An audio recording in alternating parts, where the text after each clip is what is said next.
Don Bosco હાઈસ્કૂલમાં નિવૃત્તિ સન્માન સમારંભનું આયોજન કરાયું.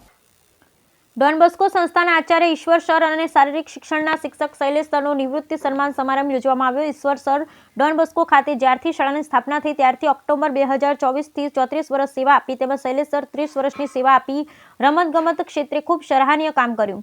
તેઓ આ વિસ્તારના બાળકોમાં રહેલી રમત પ્રત્યેની લાક્ષણિકતાને પારખી કેટલાય રાષ્ટ્રીય અને રાજ્ય કક્ષાના ખેલાડીઓ તૈયાર કર્યા. તેઓના પ્રયત્નોના ભાગરૂપે છોટાઉદેપુર આજ દિન સુધી રમતમાં ડોન બોસ્કો શાળાનું નામ રોશન થયું. તેઓને રાજ્યપાલ દ્વારા પણ સન્માનિત કરવામાં આવ્યા. તેઓના વિદાય સમારંભમાં હાલ અભ્યાસ કરતા વિદ્યાર્થી તેમજ શાળામાં પ્રથમ બેન્ચથી લઈ 2024 સુધીની તમામ બેન્ચના માજી વિદ્યાર્થીઓ બહોળા પ્રમાણમાં ઉપસ્થિત રહી ખૂબ માનભેર વય નિવૃત્તિ સન્માન સમારંભ યોજવામાં આવ્યો હતો.